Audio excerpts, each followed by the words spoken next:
ભેગા થયા છીએ? સરસ. તો સૌપ્રથમ કાર્યક્રમની શરૂઆત કરવા પહેલા આપણે ગણપતિ દાદાને યાદ કરીએ. સૌ આંખો બંધ કરો, હાથ જોડો, શ્લોક મારી સાથે બોલવાનો. વક્રતુંડ મહાકાય સૂર્યકોટિ સમપ્રભા નિર્વિઘ્नं કુરુ મે દેવ સર્વકાર્યેષુ સર્વદા સર્વકાર્યેષુ સર્વદા. ખૂબ સરસ.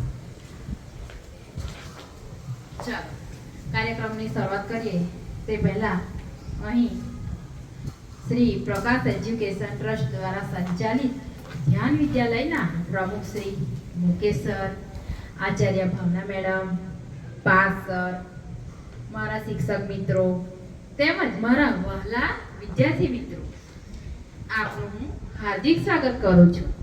આ વિશેષ કાર્યક્રમમાં આપનું હું હાર્દિક સ્વાગત કરું છું. તો ચાલો આપણે આપણા મુખ્ય અતિથિ શ્રી મુકેશ સરનું સ્વાગત આપણે પુષ્પગુચ્છથી કરીશું. તો રિદ્ધિ મેડમને કહીશ કે તેઓ આગળ આવે અને સરનું સ્વાગત કરે.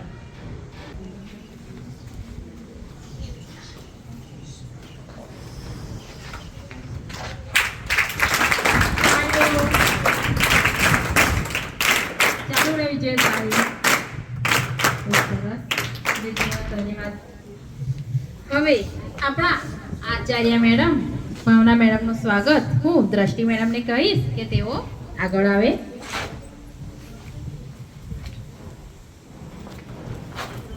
તાળીઓ.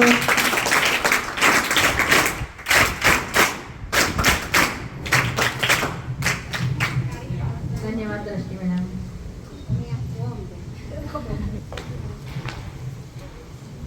હવે આપણા પાઠ સરનું સ્વાગત પ્રીતિ મેડમ કરશે. પ્રીતિ મેડમને વિનંતી કે તેઓ આવે અને સ્વાગત.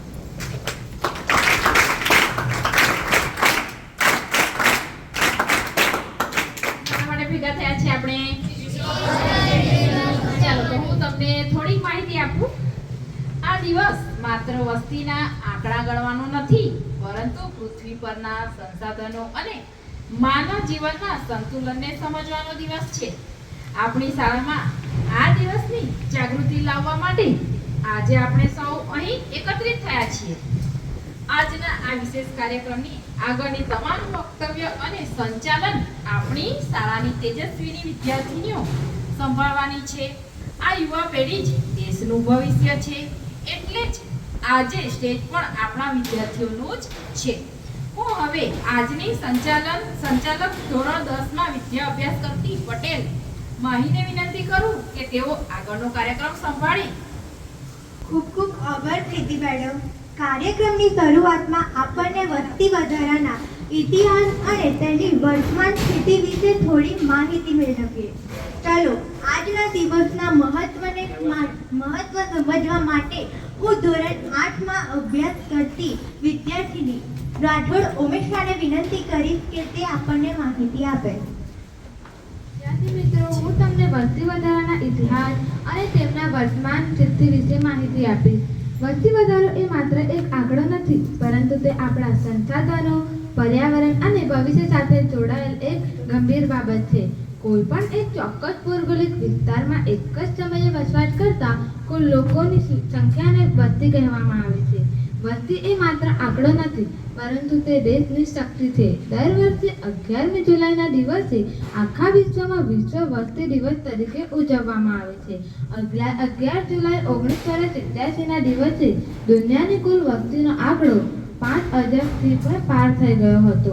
વસ્તી વધારાના આ ગંભીરતાને ધ્યાનમાં રાખીને સંયુક્ત રાષ્ટ્ર દ્વારા 1989 થી આ દિવસને ઉજવવાનું નક્કી કરાવ્યું. ઇતિહાસ પર નજર કરીએ તો દુનિયાની વસ્તી 1 અબજ થવામાં હજારો વર્ષ લાગ્યા હતા, પરંતુ ત્યારબાદ તબીબી સુવિધાઓ વધતા વસ્તી એટલી ઝડપથી વધી કે માત્ર આગામી 200 જ વર્ષમાં 1 અબજથી વધીને 7 અબજથી પાર થઈ ગઈ હતી. અંતમાં હું એટલું જ કહીશ કે વસ્તી વધારો એ માત્ર એક આંકડો નથી, પરંતુ આપણા દેશના ભવિષ્યનો સવાલ છે. જો આપણે આજે જાગૃત નહીં થઈએ તો આવતીકાલ મુશ્કેલ બનશે. જય હિન્દ, જય ભારત.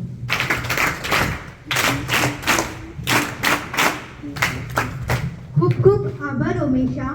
હવે આપણને ઇંગ્લિશ મીડિયમનો પૂછવા પંકજ વિશ્વ વસ્તી દિવસ નિમિત્તે અંગ્રેજીમાં સ્પીચ આપશે.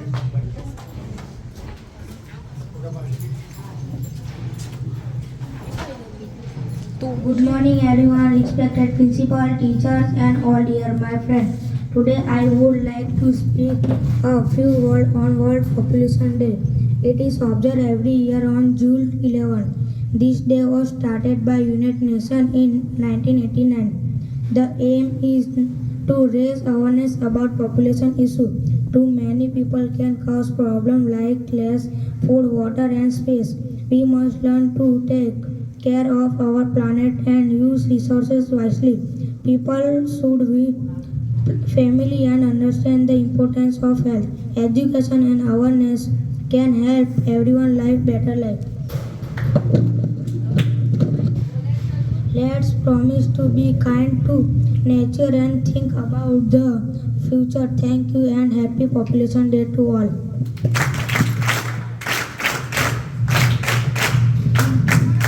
Very good. વસ્તી દિવસ વિશેની આ સુંદર પ્રાથમિક પ્રસ્તાવના મેળવ્યા પછી હવે આપણને આપના ભૌગોલિક સ્થિતિજોને થોડા વધુ વિસ્તારીએ. ચલો આ વસ્તીના ગ્લોબલ વિઝનને વધુ સારી રીતે સમજવા માટે આપણને વિશ્વ વિવિધ દેશો વિશે રોચક માહિતી મેળવીએ. તેના માટે હું ધોરણ 8માં અભ્યાસ કરતી વિદ્યાર્થીની માછી દિવ્યાને વિનંતી કરીશ કે તે આપણને વિશ્વમાં કુલ કેટલા દેશ વિશે જણાવે. વિશ્વ વસ્તી દિવસના આ ખાસ મંચ પરથી આજે હું આપની સમક્ષ આપની સુંદર પૃથ્વીના વિશાળ ખંડો અને તેમાં વસેલા દેશોની અદ્ભુત સફર કરાવવા આવીશ. મિત્રો, તમને ખબર છે આપની પૃથ્વી ભૌગોલિક રીતે કેટલા ખંડોમાં વહેંચાયેલી છે? હા, સાચી વાત. આપણી પૃથ્વી ભૌગોલિક રીતે કુલ 7 મોટા ખંડોમાં વહેંચાયેલી છે અને આ ખંડોમાં સંયુક્ત રાષ્ટ્રની માન્યતા મુજબ કુલ 195 દેશો આવેલા છે. જો આપણે ખંડ પ્રમાણે દેશોની સંખ્યા જોઈએ તો સૌથી વધુ 54 દેશો સાથે આફ્રિકા ખંડ પ્રથમ નંબરે આવે છે. ત્યારબાદ આપણે પોતાનો એશિયા ખંડ જે વસ્તી અને 5મા કદમાં સૌથી મોટો છે, તેમાં 48 દેશો આવેલા છે. સાંસ્કૃતિક વિવિધતાથી ભરેલા યુરોપ ખંડમાં 44 દેશો છે, જ્યારે ઉત્તર અમેરિકા ખંડમાં 23 દેશો આવે છે અને દક્ષિણ અમેરિકા ખંડમાં 12 દેશો આવે છે. પૃથ્વીના સૌથી નાના એવા ઓસ્ટ્રેલિયા ખંડમાં 14 દેશો આવે છે અને આ તરફ છેલ્લે અને 7મો ખંડ એટલે એન્ટાર્કટિકા, જ્યાં કડકડતી ઠંડી અને બરફના કારણે કોઈ દેશ આવેલો નથી. ત્યાં કોઈ કાયમી માનવ વસ્તી પણ નથી. આ 7 ખંડોમાં વસેલા વિવિધ દેશો જ મળીને આપણી આખી દુનિયાની વસ્તીનું નિર્માણ કરે છે. હું આશા રાખું છું કે વિશ્વના ખંડો અને દેશોની આ વિગત આપ સૌને ગમી હશે. એક કે બે બાળકો સારા ભવિષ્યના ઉજ્જવળ બનશે. જય હિન્દ, જય.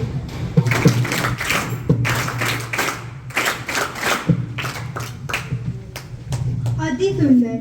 મિત્રો, વૈશ્વિક સ્તરે દેશો અને ખંડોની માહિતી મેળવ્યા પછી હવે આપણને આપના વહાલા દેશ ભારતની વાત કરીએ. ભારત માટે વસ્તી એ ખૂબ જ સંવેદનશીલ અને મહત્વ વિષય છે. તો આપણા દેશમાં કુલ કેટલા રાજ્યો આવેલા છે તમને ખબર છે?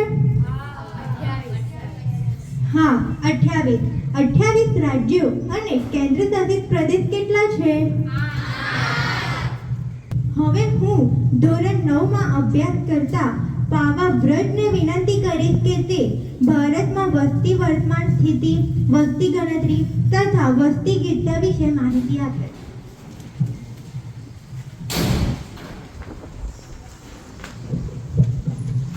મિત્રો, હું તમને ભારતમાં વસ્તી વર્તમાન સ્થિતિ, વસ્તી ગણતરી તથા વસ્તી ગીચતા વિશે માહિતી આપીશ. ભારત માટે વસ્તી એ ખૂબ જ સંવેદનશીલ અને મહત્વનો વિષય છે. વર્ષ 2011ની છેલ્લી સત્તાવાર જનગણના મુજબ ભારતની વસ્તી આશરે 121 કરોડ જેટલી હતી. હાલમાં ભારતની અંદાજિત વસ્તી 145 કરોડથી પણ વધુ આંકવામાં આવી રહી છે. વિશ્વની કુલ જમીનમાંથી ભારત પાસે માત્ર 2.4% જમીન છે, પરંતુ કુલ વસ્તીના ક્ષેત્રફળમાં ભારત પાસે દુનિયાની કુલ વસ્તીના આશરે 17.7% લોકો એકલા ભારતમાં વસવાટ કરે છે. આ આંકડો દર્શાવે છે કે આપણા દેશ પર વસ્તીનું દબાણ કેટલું વધારે છે. તમને પ્રશ્ન થતો હશે કે સરકાર આટલી મોટી વસ્તીના ચોક્કસ આંકડા કઈ રીતે ખબર પડે છે? તેના માટે ભારત સરકાર દ્વારા દર 10 વર્ષે એક વિશાળ રાષ્ટ્રીય કાર્યક્રમ યોજવામાં આવે છે. જેને વસ્તી ગણતરી અથવા જનગણના કહેવાય છે. વધતી વસ્તી અટકાવો, પર્યાવરણને બચાવો. જય હિન્દ, જય ભારત. અસ્તુ. ખૂબ સરસ. તો મિત્રો, આપણને જનગણના તથા વસ્તી ગીતતા વિશે માહિતી મેળવી. તમને સૌને સમજાઈ ગઈ? તો ચાલો હવે આપણને વસ્તીની દ્રષ્ટિએ ભારતના મોટા અને નાના રાજ્યો તેમજ કેન્દ્રશાસિત પ્રદેશોની માહિતી મેળવીએ. તેના માટે હું મારી સાથે વિદ્યા અભ્યાસ કરતી મારી સખી આફરીનને વિનંતી કરીશ કે તે આપણને માહિતી આપે.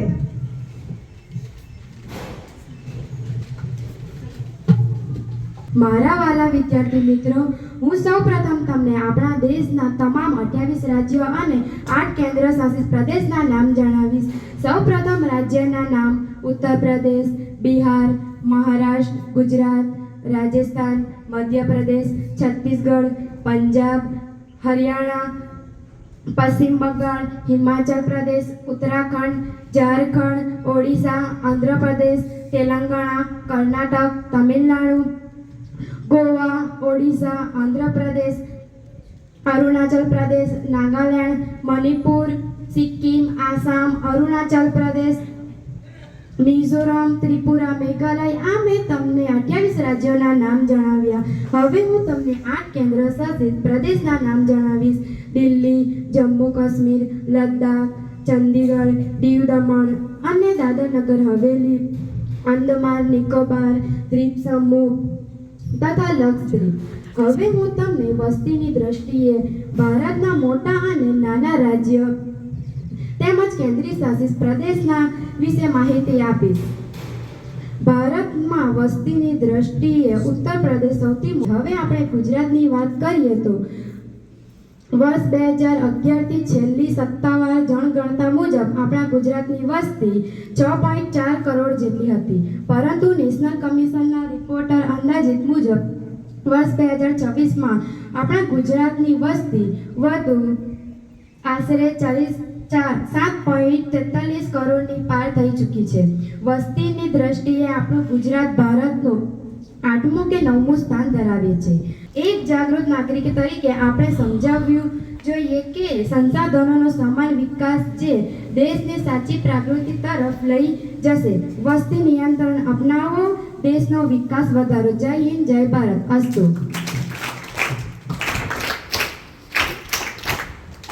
Thank you Afreen. આફરીને આપણને સૌથી વધુ તથા ઓછી વસ્તી ધરાવતા રાજ્યો વિશે માહિતી આપી. હવે આપણને વધતી જતી વસ્તીના કારણે થતી સમસ્યા અને તેના ઉકેલ વિશે જાણીશું. હવે મારી સાથે વિદ્યા અભ્યાસ કરતી મારી સાથે હિન્દિસ્તાને વિનંતી કરીશ કે તે આપણને માહિતી આપે.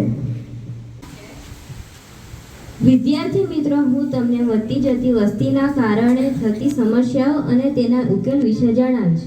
મિત્રો, વસ્તી વધારો એ માત્ર એક આંકડો નથી, પરંતુ આપણી પ્રાથમિક જરૂરિયાતો પર પડતો ભાર છે. જેમ જેમ વસ્તી અતિશય ગતિએ વધે છે તેમ દેશ માટે અનેક સમસ્યાઓ ઊભી થાય છે. પાણી, જમીન, જંગલો અને શુદ્ધ હવા જેવા કુદરતી સ્ત્રોતો પર દબાણ વધે છે. આજે પીવાના પાણીની તંગી અને જંગલોનું નિકંદન એ વસ્તી વધારવાનું જ પરિણામ છે. વસ્તીના પ્રમાણમાં અનાજ, શાકભાજી અને રહેઠાણની માંગ વધે છે, જેનાથી મોંઘવારી આસમાને પહોંચી છે.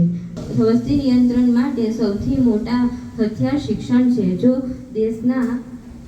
જો દેશના યુવાનો શિક્ષિત હશે તો તેઓ નાના પરિવારનું મહત્વ સમજી શકશે. અંતમાં બસ હું એટલું જ કહીશ કે જો આપણે આજે વસ્તી પર કાબૂ નહીં મેળવીએ તો આપણી આવતી પેઢીનું ભવિષ્ય અંધકારમય બનશે. તો ચાલો આપણે વસ્તી દિવસે સંકલ્પ કરીએ કે દેશના વિકાસ માટે એક સમજદાર નાગરિક તરીકે આપણું યોગદાન આપીશું. નાના કુટુંબ સુખી કુટુંબ વિકાસની આ સાચી ચાવી છે. ખૂબ ખૂબ આભાર. જય હિન્દ, જય ભારત. અસ્તુ. Thank you હિતિકા. હિતિકાએ વસ્તી વધારાના કારણે ઊભા થતા પડકારો અને તેના માટે ઉપાયો વિશે ખૂબ જ ચિંતનપૂર્વક વાત રજૂ કરી. હવે સમય પાકી ગયો છે કે આપણને આ વાતોને માત્ર એક માહિતી નહીં પરંતુ એક દેશહિતના સંકલ્પ તરીકે આપણના જીવનમાં ઉતારીએ. જ્ઞાન અને જાગૃતિથી આ અદ્ભુત સફર પછી હવે આપણને આજના આ વિશેષ કાર્યક્રમની પૂર્ણાહુતિ એટલે કે સમાપન તરફ વધી રહ્યા છીએ. તે પહેલાં હું આપણી શાળાના આચાર્ય શ્રી મુકેશ સરને વિનંતી કરીશ કે તેઓ વિશ્વ વસ્તી દિન વિશે 2 શબ્દ કહે.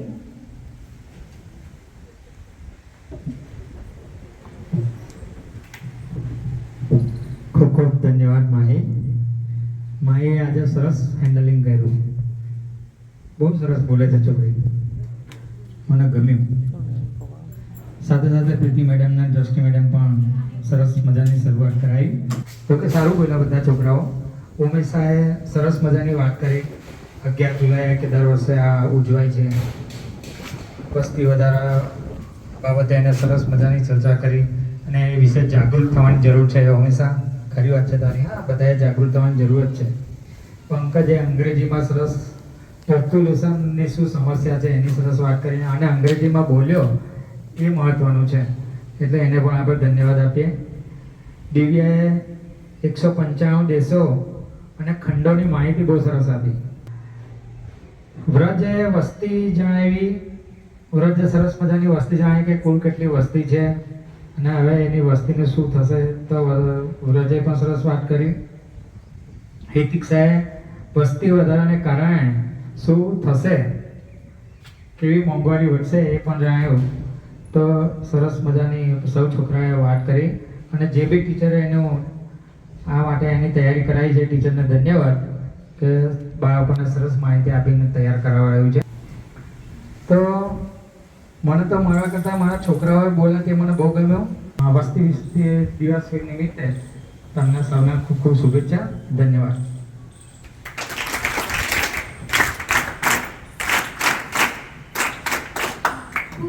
આભાર સર. કોઈ પણ સફળ કાર્ય પાછળ અનેક લોકોની મહેનત હોય છે, તેથી કાર્યક્રમની વિધિવત આભાર પ્રકટ કરવા માટે હું હવે દ્રષ્ટિ મેડમને વિનંતી કરીશ કે તેઓ આભાર વિધિ કરે.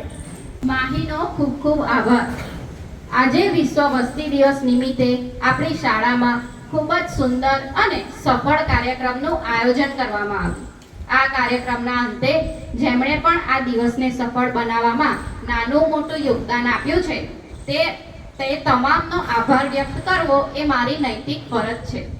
સૌપ્રથમ હું આપણા આદરણીય આચાર્ય શ્રી ભાવના મેડમ તથા મુકેશ સરનો આભાર માનું છું, જેમણે આપણને આ વિષય પર જાગૃતિ કાર્યક્રમ કરવાની મંજૂરી આપી અને સતત માર્ગદર્શન પૂરું પાડ્યું.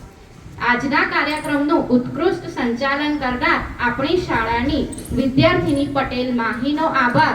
તે સાથે પ્રતિભાશાળી વક્તવ્ય આપનાર તમામ વિદ્યાર્થીઓનો પણ હું આભાર માનું છું.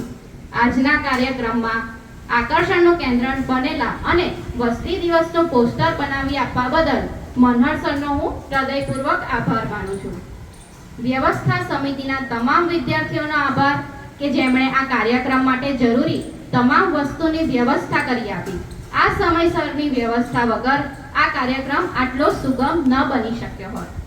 આજના આ સુંદર કાર્યક્રમોની યાદોને કેમેરામાં કેદ કરનાર અને ડિજિટલ માધ્યમથી લોકો સુધી પહોંચાડવા માટે ફોટોગ્રાફી તેમજ વિડીયો શૂટિંગ કરનાર પાર્થ સર તથા કિંજલ મેડમનો પણ ખૂબ ખૂબ આભાર. અને ભારતી મેડમનો પણ ખૂબ ખૂબ આભાર કે જેમણે ખૂબ જ સુંદર ગુલદસ્તા બનાવી આપ્યા તથા નીચેના બોર્ડ પર સુંદર ચિત્ર દોર્યું. વિદ્યાર્થીઓને માર્ગદર્શન આપનાર અને આયોજન સફળ બનાવવામાં મદદ કરનાર તમામ શિક્ષક મિત્રોનો પણ હું આભાર માનું છું. કાર્યક્રમને શાંતિપૂર્વક સાંભળનાર તમામ વિદ્યાર્થીઓનો પણ ખૂબ ખૂબ આભાર. અંતે હું એટલું જ કહીશ, સાથ મળ્યો સૌનો એટલે આ પ્રસંગ દીપી ઉઠ્યો. સાથ મળ્યો સૌનો એટલે આ પ્રસંગ દીપી ઉઠ્યો. આનંદ અને જ્ઞાનનો આજે અનોખો મેળો જ ઉઠ્યો. શબ્દો ઓછા પડે એટલો મળ્યો છે સહકાર સૌનો. શબ્દો ઓછા પડે એટલો મળ્યો છે સહકાર સૌનો. દિલથી માનું છું આભાર કે કાર્યક્રમ સફળતાથી ગુંજ્યો. આજનો આ કાર્યક્રમ અહીં જ સમાપ્ત થાય છે. જય હિન્દ, જય ભારત. અસ્તુ.